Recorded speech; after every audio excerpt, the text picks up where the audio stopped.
84 degrees and a record to 37 this morning. Pittsburgh doing Pittsburgh things here in the month of March. Madness around us in the sports world. But for this episode of Mic Drop here, made possible by the Believe Network, available everywhere you get your podcasts and played on Sirius XM. Going to keep it in Pittsburgh and talk about the team that's about to start one of the most hyped seasons for them in a while, and that's the Pittsburgh Pirates, who are days away from opening day and a season of expectations, actually, for Pittsburgh fans. Certainly more than in recent years. Again, Mike Asti here, Mic Drop, and I am going to welcome in Noah Hiles of the Pittsburgh Post-Gazette to have this conversation, talk about what's going on around the Pirates, how spring training was, Konnor Griffin, the expectations, and if they're really, really valid, and what he's expecting out of this season. He's been covering the team and following the team for a while. Noah, how are you, man? You enjoying this gloomy day in Pittsburgh after hopefully enjoying more of being outside a day ago? Yeah, I'm actually still in Florida. My flight leaves. You still are in Florida? Okay. Yeah, my flight leaves tonight at like 8 p.m. That's what I've been running around trying to get packed up. So I've enjoyed the nice Florida weather for sure, Mike. It's been really nice being down here. Yeah, I'm jealous of you. Didn't make it down there this year, of course. You then have been able to enjoy warm weather every single day for a while. Yes. You've been down there, but you're going to return to doom and gloom. It is Gotham City right now this morning. That's great. After we set a record for Pittsburgh, I believe it was the warmest temperature at this late in March. I think I read this since 1929. Wow. And then you are going to bring more of the exact opposite. So maybe so thank you very much, Noah. But yeah, this is not Florida anymore, but who knows if we'll get more of the warmth again as we get close to opening day and then the home opener in Pittsburgh. And Noah Hiles of the Pittsburgh Post-Gazette. And Noah, we were going to record this a little earlier in the morning as you are scrambling to as now I learned, to come back to Pittsburgh. And you had a talk with General Manager Ben Cherington. Before we fully get into everything that was kind of on tap for me here, did anything come out of that that's interesting from that conversation? I mean, again, there's expectations this year. Fans are clearly polarized on their thoughts of him and pressure even on him to have this be a big year.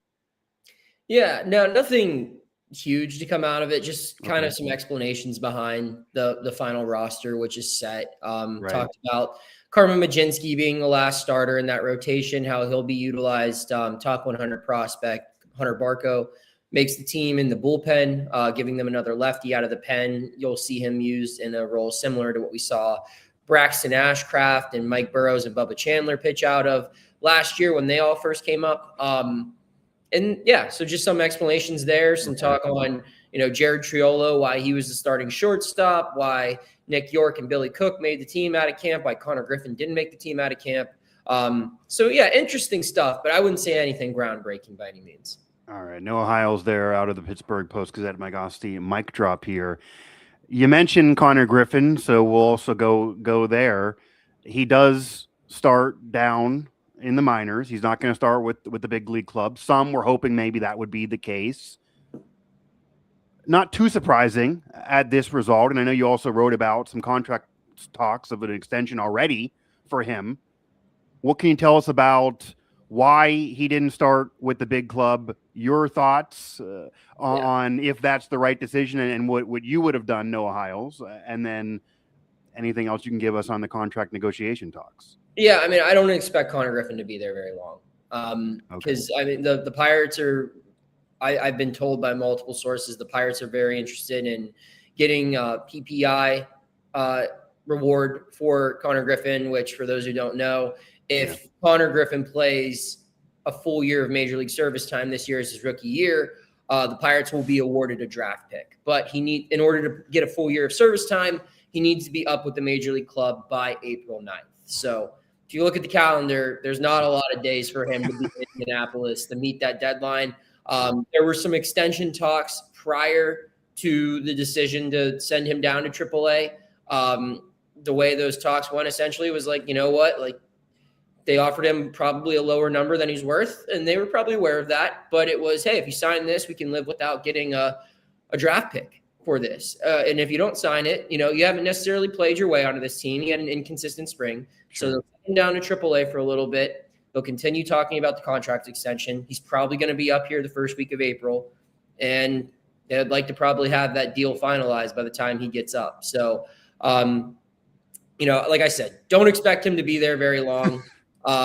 They even talked about it with the roster construction as is. Very rarely, especially in a small market like this, do you see the 26 remain the 26 for the first whole month of the season. Sure. I expect there to be additional moves being made. And I think we could very well see Konnor Griffin playing shortstop for this team probably before the first homestand of the year comes to a close.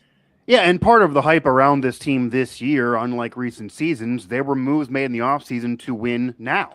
There were, and you couldn't say that a year ago. So a lot is going to depend on trying to have this team win now while also looking to the future. Do you think most of the decision for him to start down in the minors was about his career, the contract, all of that, or did any of it have to do with his inconsistent play? Because I will tell you, I saw the tweet come through and show it to a colleague when I was covering an NCAA tournament game, and their first reaction was, well, he had an inconsistent spring. And I was, yes, true.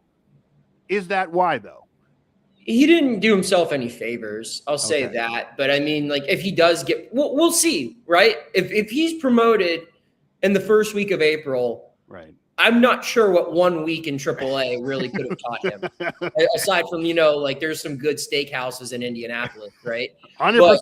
100%. Yeah, that's really all there is to learn from that little of a time in AAA. But, they'll justify it how they want to justify it. But if it's truly about learning and his development, then the PPI doesn't matter, and he'll be up when he's ready. And that will probably mean going past that. Now, it's to my understanding that there's a pretty good chance we'll see him before April 9th. So make your own inferences on that. Yeah, that's very, very fair. Again, Noah Hiles of the Post-Gazette here joining me on Mic Drop, talking the Pirates, talking Konnor Griffin. Now, this, I think, is important for fans to hear, what I'm about to ask now, because obviously there's a lot of hype around this team. There's a lot of hype around him nationally, locally, and it's valid so far, but we know nothing about, as you know, any baseball prospect until they actually get in the show. Yeah. There are some that have called him the best Pirates prospect for the franchise since Barry Bonds. Mm-hmm. But as you also know, Barry Bonds didn't win Rookie of the Year. He wasn't Barry Bonds that we later saw his rookie season. Whenever he comes up again, assuming it is soon, knowing his age, knowing his skill level, you've seen him now in person, what do you think is a reasonable expectation for him? And, what do you think even the Pirates are expecting that if he doesn't get to a certain level, they then would be concerned, I guess, about the future? No one's cutting bait 1 year in, but what do you think is reasonable from the management and even for fans to expect from him this year? Yeah, I think his floor right now as a 19-year-old is probably a stronger, faster version of Jared Triolo, right? Okay. I mean, he's going to be a very capable defender at shortstop, and that's going to allow Triolo, who will be the opening day shortstop, to move over to third. And so you have two gold glove caliber defenders on the left side of your infield. So that's a huge box. That's a lot of value right there. He's faster. He'll probably be the best base stealer on the team. So, I mean, I don't know how often he'll be getting on base, obviously, because he's going to, figuring out the approach at 19 years old. That's going to be the challenge, right? But when he's on, he'll be able to steal bases. He'll be able to go first to third very quick. And then raw power, right? So you look at it's like Jared Triolo in the field with a little bit more offensive value, just because, I mean, the batting average, it might not be great his first rookie season, his rookie season. The on-base percentage, same thing. He had trouble hitting fastballs this spring. That's not a great sign. But if you bat him if he is in your bottom third of your order, you have a pretty good order, because, there's always just that chance where he can run into one because of his size. He's still a guy, even right now, that can hit 15 home runs if you give him 500 plate appearances. And they didn't have a lot of those guys on the team last year, Mike. Right. So even if paired with a batting average around 210, 220, which I'm not saying that will be the case, but that could be the case for a 19-year-old. I don't think that's a pessimistic evaluation on my end. But let's just say he does hit 220 with 15 home runs, steals 25 to 30 bases, and plays Gold Glove caliber defense at shortstop. You're not getting that from anyone else on the roster, even Triolo, I think. Yeah. So that's a 2.5 WAR season probably from your shortstop who's still not able to drink a beer yet legally in the United States. That's pretty good. Right, and years away. It's not even like it won't even be next year. Yeah, like he's got 2 more birthdays before he can do that. So. Right, like there's plenty of runway with this for sure. And there's reason though for the optimism and for the hype, and it's not even just local. The national media have fed into this. He's been hyped for a while, and he's also coming to Pittsburgh at the appropriate time for the franchise because now they're in a better position than they would have been a year ago, 2 years ago, certainly before Paul Skeens. He now could be coming into maybe a better infrastructure, maybe a better lineup around him, which is important. Somebody trying to read pitches. Somebody else could help him out and tell him what's coming, which maybe wouldn't have been the case a couple of years ago. All of that is important. You can't steal first. So that's going to be the issue of getting there, even if once he gets there, he can steal bases. But if he brings defense and can steal bases whenever he does get there, I mean, the bar isn't that high for that position. Unfortunately, even for a team trying to win now, maybe they don't have as much wiggle room because there are going to be another end of the fan base that if he is hurting the team, even at his age, they then might be upset because there's pressure on winning now. But, if he's hurting the team, then he shouldn't be there. But like you look at it, I mean, the options are Nick Gonzalez and Jared Triolo. Right. And I think at worst, he's just as good of a hitter as Nick Gonzalez, and he's just as good of a fielder at shortstop as Jared Triolo. And you get that all in one with probably a little bit more speed and power. Yeah. So that's why you do it, and I think what you mentioned there, Mike, in your last, whatever you were saying, it was relevant in the sense where if they didn't make these other moves in the offseason, you're depending on this guy to be Superman. Right. And he's not ready to be Superman yet. Right. And we saw what happens when you do that. When O'Neal Cruz came up and they were asking him to be the best hitter on the team pretty much since he's arrived, and Henry Davis and all of these other guys, where now they can go up to Konnor and be like, look, man, we need you to be our 8th hitter. We need you to be our 9th hitter. And if you can be something more than that, that's great. But you're 19, going to turn 20 years old this season. Yeah. Just focus on learning the game at the major league level. This is good for his long-term development. It's good to be introduced to Major League Baseball with some high stakes. He's not coming up in the midst of a rebuild. He's coming up in a season where they're supposed to make the playoffs. That's how they view it. So I almost was about to say he's coming up with a little bit of the pressure off, but I stopped myself because not really when it's him and knowing how the media market is, but in a reality sense, it shouldn't be as high on him, at least to carry the franchise. I mean, Brian Hayes, O'Neal Cruz, all these guys, they came up and it was save us. Yes. There's not much else to save us. You're going to do it. Some fed into it and it created more of a pressure cooker. Yeah. Konnor Griffin doesn't have to be more than what you mentioned for those numbers. For the team to be able to win, there's enough there that maybe they could contend even if he is not great, not in rookie of the year contention. Obviously, if he's hurting the team and they're winning, or if he's hurting the team and they're losing and they think that's a problem, maybe they will make some other decision on him. But yeah, it makes sense right now for sure. Noah Hiles, Mike Asti here, Mike Drop with Believe and Sirius XM. What do you think the ceiling is realistically? Yeah. I mean, I don't know. Pick a guy. I mean, like his career ceiling is the best player in the sport. I mean, one of them. I mean, I mean, a guy who profiles like Mike Trout, Bobby Witt Jr. I've had major league scouts compare him to A-Rod, Cal Ripken Jr. So I mean, that's the ceiling. But I mean, for this year, I don't know. I mean, if he comes up, ceiling for this year, you've got to contextualize as well, like what situation he's walking into. This is a team that had one guy that was an above average hitter in Major League Baseball last year. Yeah. So if he can even just have a league average OPS, that is an astounding success for him. And that's a huge win for the organization. Yeah. Because this year, whatever you get from Konnor Griffin is more than likely going to be one of the worst years of his career because he's only 19, 20 years old. He hasn't seen a single pitch above AA.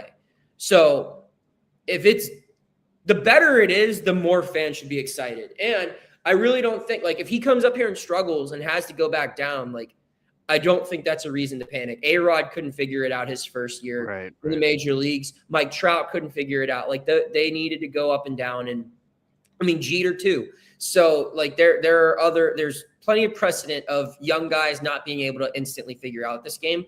Maybe he does. I think it's a bigger problem for the Pirates if he doesn't, just because it would require them to probably find another everyday shortstop.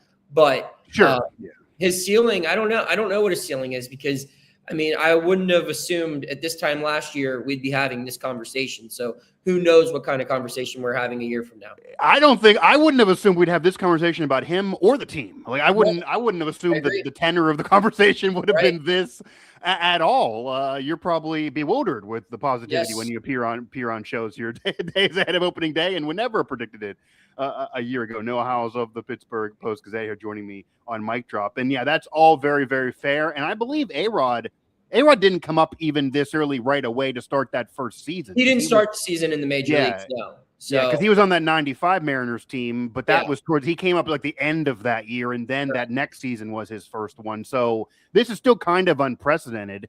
And, you know, again, they're not as great as there have been of young players who's been hyped that eventually got going. There are only a couple of the top draft picks that are in the Hall of Fame right now. Like, it's not a guarantee to have those top 5, top 10 picks, have those legendary careers.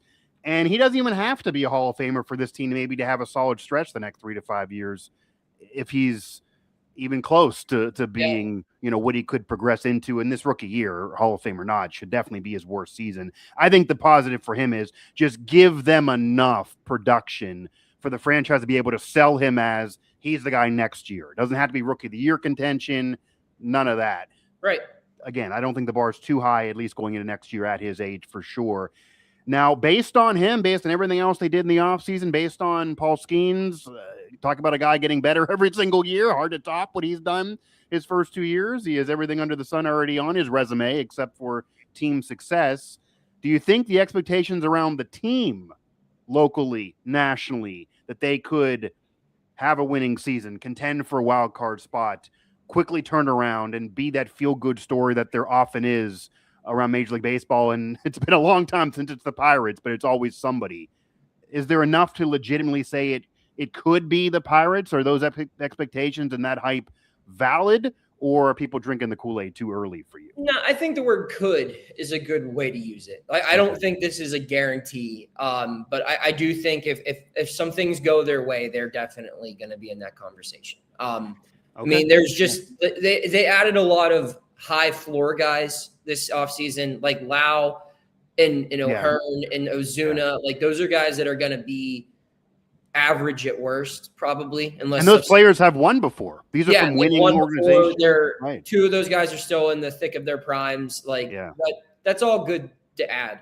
But it's going to come down to, I mean, what does O'Neal Cruz do? What does Brian Reynolds do? What does Konnor Griffin do? What do young arms like Braxton Ashcraft and Jared Jones and Bubba Chandler and Hunter Barco look like? I mean, there's a lot of ifs here, but for the first time in a while, these ifs are probably more optimistic than, if Tommy Pham, if a 38-year-old Andrew McCutchen, you feel better with the ifs being the names attached to these ones. Yeah, I had your colleague at the PG, Paul Zeiss, on a recent show, and that's basically what he said, that in past years, there was no if that he could legitimately offer without feeling like a fool. But now there's at least ifs that if go the right way, success could happen for the collective team, not even just the individual people predicting, if this for Skeens, he can win this award, but the team's still going to suck. Like that was last year.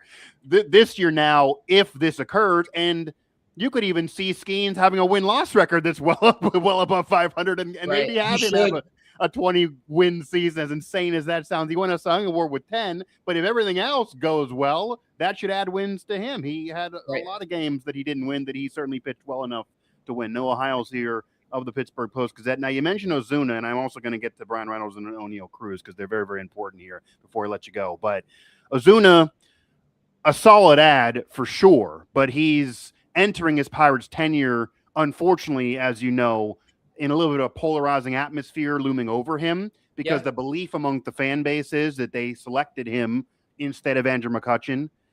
Whether or not that's fully fair to say is not going to change the mind of the perception of the fan base. It's been a couple years since he's been the guy the Pirates are hoping they are getting, but they certainly could get back to that.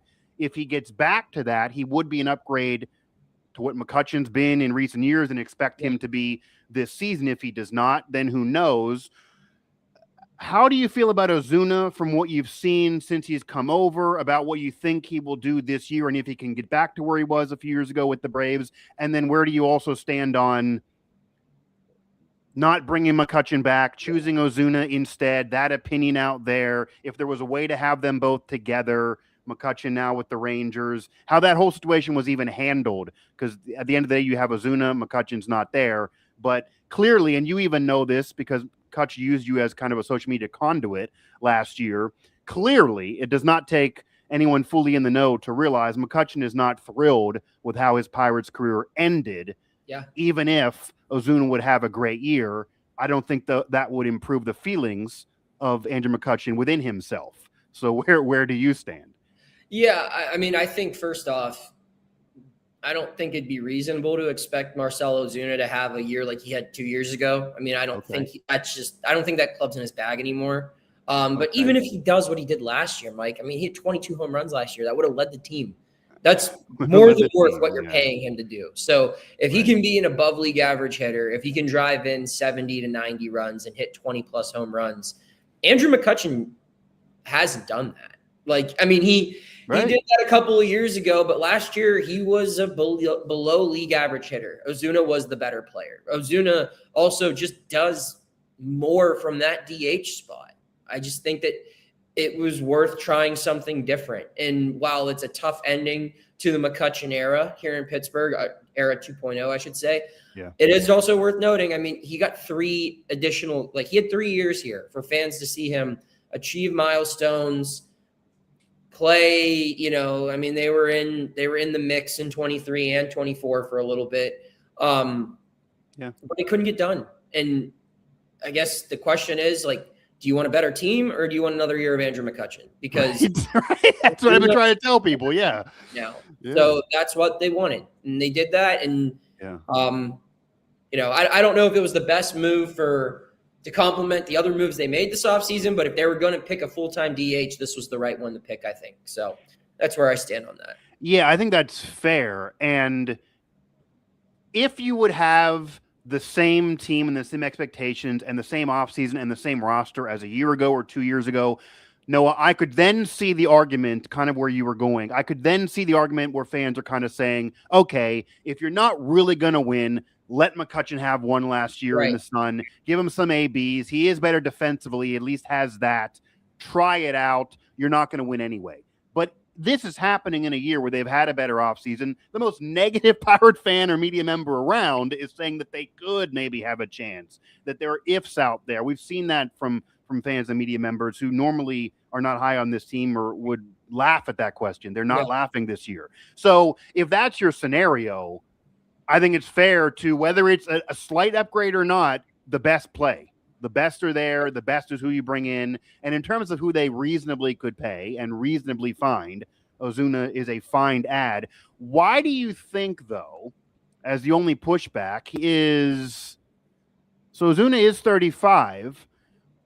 He had 39 home runs 2 years ago and 40 the year before. We're not talking 5 years ago. Even if he just does what he did last year, he could lead the team. It could be better than McCutchen for sure. He was a 1.6 baseball reference WAR, a BWAR, and McCutchen was like in the single digits there below 1. He was like 0.4 or something last time I looked. But why do you think it's totally out of the question that Ozuna could go back to what he was with Atlanta a couple years ago or when he was an all-star? It's not like it was that long ago. No, it's not. You said the bat's not in him anymore, though. We're talking 2 years? The bat's not in you anymore? I mean, the swing speed went down a lot last year. Okay. And I mean, typically when guys get injured in their mid-30s, they don't have better seasons for that. So, yeah, I mean, it could happen. I mean, at some point, guys just stop having 300 batting average, 30 home run seasons, and typically that happens in one's career. So, I mean, it could. I would probably bet against that. I think he's capable of doing more than what he did last year. But even if he doesn't, if it's similar production, that's still an upgrade. That's Yeah, I mean, he could go. Is it possible he goes from 22 to 30 instead of 22 to 40? I mean, yeah, anything's possible. I don't know. Like, yeah, Reasonably speaking, yeah. Yeah, I think so. Like, I think 30 would be considered a very good year. I mean, that would be an insane year for the Pirates and what they've had. And they haven't had a 40 home run hitter in a long time. This is a franchise that once employed the all-time home run king, didn't have a 40 home run hitting season with him. So the Pirates, it's been a long time since Stargell. So if he would do that, obviously he would go down in Pirates history. I'm not necessarily predicting that, but to go from what he did last year to 2 years ago, maybe there's a middle ground, and a middle ground would really elevate the overall team. Just adding some pop and a guy that could threaten in the lineup, I think would even be something that's nice, even if the home run total ends up being similar. But yeah, it's reasonable to expect probably more of last year than a couple years ago. And Kutch was a 0.1 BWAR with the Pirates. People do forget. They look at, okay, better defensively. The counting numbers are similar, but yeah, he was a below average hitter for sure. Do you think there's a way to repair that relationship? Where do you think that relationship exists right now? I mean, obviously he's not thrilled. I mean, even the cryptic tweets, it does not take a rocket scientist to know he didn't like it with how it was handled. From what you can tell us and what you know, how do you feel about how it was handled overall? There needs to be better communication. Probably on the Pirates end, but I think part of that comes with not knowing what your budget is. I mean, I feel like they came up with Ozuna money toward the end that they probably didn't have laying around early on. And if that Ozuna money didn't show up, then McCutchen was the backup plan. But I think that's what it comes down to. The Pirates didn't know exactly, like, you can't have that talk at the end of last season because no one knew if they're coming back last season, right? Right. Barrington can't have that conversation with him because he's not sure. And I don't know if that was the time to even have that talk. Like, McCutchen was not in a good space at the end of last year. So it's unfortunate how it played out. I'm sure it'll get fixed over time, probably just not anytime soon. Yeah, he needs to finish playing. He needs to put that behind him and realize his playing career is over whenever that is, and he's still trying to play right now. And I'm sure he'll eventually, for Cooperstown or not, we can have that debate another day. But I think, I don't think he's going to get there, but he's going to certainly be in the Pirates Hall of Fame at some point and definitely deserving of that. And I do think that, even if the feelings are there, someone will sit him down and he'll want to be in that. He's still important to Pittsburgh. I think someone will be able to convince him, hey, this will be important to a whole generation of the fan base and the city for you to have a plaque up there on that wall. Even if you're kind of still displeasured, you got to do it. So I think that'll all happen. I think everyone would agree the communication was handled poorly. Maybe not surprised on how it was handled either. But, there's also the end that not many people are really considering here. If they would have went to him when they found the Ozuna money, hypothetically, and they didn't do this, but hypothetically, if they would have went to him and said, okay, we have this money, we think Ozuna is better for us to win right now. You clearly want to play and do kind of a farewell tour. We can put you on the team for lower money, lower value. You're basically a utility bench player. You'll play once a week, get some at-bats as a pinch hitter. Maybe you'll play defense and Ozuna will just be the DH. Who knows? I don't know if that's a guarantee. Correct me if I'm wrong. The McCutchen would have accepted that or been thrilled on that conversation. Right. It almost sounds like he would have said, I don't think so. That's hurting my legacy, because he was public in saying that he thought he should have started Skeens Day, that when there's big crowds there, he should have played. Yeah. I mean, they might say that's not in the interest of winning now. So your thought of where you are and how you should be handled doesn't mean how we're going to handle you. That might not have been best when you think about it for the future. That might have caused more of a rift. Right. Yeah. So I think it's a point now where, he's going to be mad for a little bit. It'll probably be resolved whenever all parties are no longer in their active roles. I think it'll have to be when McCutchen retires. It'll have to be when Charrington and Williams are no longer around. It's just is what it is. Yeah, for sure. But he's not here anymore. Yeah, really, it is. I mean, after this, if I have you on again, I'm not going to ask it again. Yeah. But we're in front of the season. Had to ask here again. Noah Hiles with the Post-Gazette here, joining me on Mic Drop. And this is kind of an important question, so I'll get you out of here on this. Maybe we'll get a prediction from you. Okay. Who do you think is more important? You alluded to this earlier, but who is more important to this team having success? Brian Reynolds getting anything near when he hit 300 4 years ago, or just getting back to what the expectations were? It's been less than that for now several years in a row. Or O'Neal Cruz providing more power and getting back to where his hype initially was. Both have disappointed based on what they've done with the Pirates for a couple years now, but they need more from both. Who is more important to get close to what they were? I'd probably say Cruz, just because Cruz has such a higher ceiling, right? Like he can do so much more. And because O'Neal Cruz also hasn't really come close to being the best version of himself, where I think we've seen the best of Brian Reynolds. Like we've seen what he can do. I think his ceiling is what we've seen in his all-star years, and getting back to that should be the target for Brian Reynolds this season. Whereas for Cruz, it's got to be more. It's got to be more than what we've seen. And if O'Neal Cruz plays to his potential, this is a playoff team, because his potential is physically, his potential is a 30 home run, 30 home runs, 30 stolen bases, great plays in the field. But until that comes to fruition, it's very hard to predict that to happen.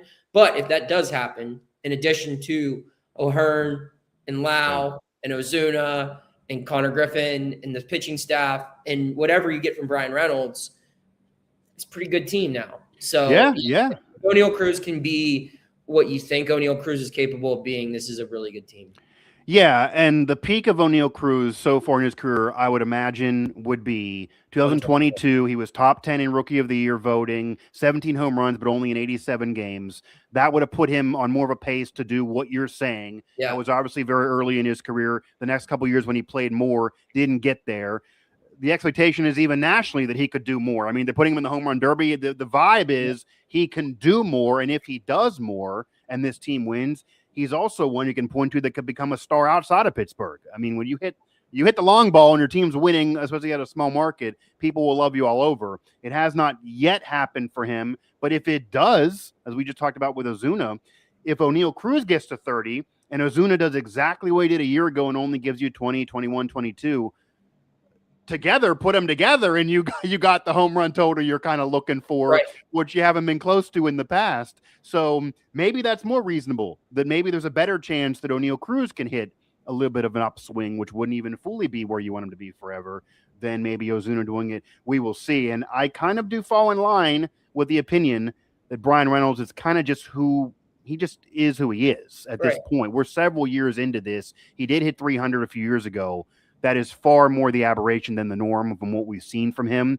But he just is who he is. And if this team is what it could be in all those ifs going well, and he's the fifth best player, then they can be a wild card possibility. If you need him to elevate and do more and do what he did a few years ago, that probably is just not going to happen. If I can get any type of prediction from you here as we're in front of opening day, you have the columnist hat on as well these days. Yeah. So what do you think is going to happen? What do you think this team is going to do? What are you going to predict? I'll say right now, 80 and 82 is my record prediction. Now, that could be better, but it's going to take help. I think they're going to be around a similar spot as to where they were at the deadline in 2024. A couple games over 500, a couple games out of the wild card race, but still very much in the thick of things. Yeah. And depending on the moves that they make midseason is going to be what lifts this team over the hump or what leads it to fall back down again. So that's kind of how I see this team as currently constructed. Yeah, I think it's pretty fair. And do you believe that if they're in that spot, not way above it, but in that spot, they will be legit buyers at the deadline? Yeah, I do. I mean, I don't know how you can't be. After the way they've gone about so many different things this offseason, I think they would have to be a little bit more aggressive than they normally are. Yeah, and I'm not, I don't think anyone's asking them to go ahead and get the top person available that they're going to have to pay in the future. But there's a difference between being a buyer than what we've seen, even when they're fringe close to that.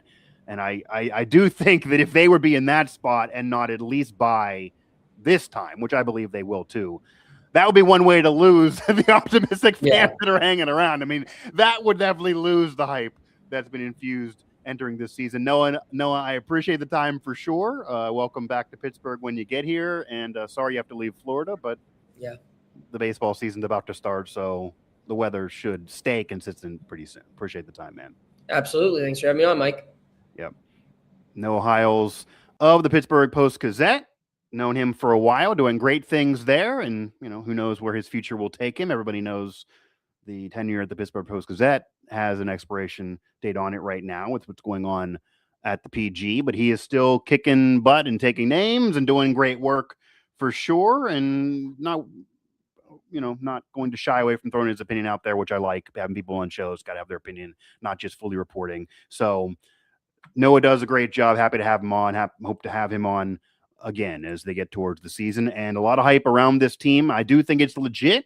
They had a better offseason. It is an offseason that leads you to believe they're in win now mode. Win now mode doesn't have to be 100 games, but there are opportunities to have 80 plus wins. And if you're, finishing out with 82 to 84 wins, a little bit above what Noah predicted, but even at where he is, you're in the thick of things all year. You're relevant going into the Steelers starting training camp, which is what you want here. Because if you're not, people are going to tune you off and not care. Even people that are checked in all year with the Pirates, they're going to tune you off and look at the Steelers and say you're out of it. You didn't live up to expectations. A lot of what ifs here, but a lot of these ifs could go the right way. And if they do, this team should at least be there. And that's about where it is to be a wild card contender in this era, at least for the second wild card spot. You don't have to win 90 games to get that spot from what we've seen in recent years. And then once you get in, you don't know, because once you get in, you have the best pitcher in baseball, or certainly in your league, if you want to argue with Scooble, in Paul Skeens. And you should imagine at that point, as long as you give run support, that he can get you a win in every series he's pitching in. That would be a great first pitcher to throw out there and give fits to the opponent that you're facing there in that series. That's all a benefit. They're almost built in a way to have some success in the playoffs finally. And of course, the franchise hasn't won an actual series since 79 from that World Series for a myriad of reasons, even though there's been brief playoff appearances and playoff runs. Not enough of them, of course, over the last 30 plus years. But still, there are what ifs here that if go the right way, this team can win.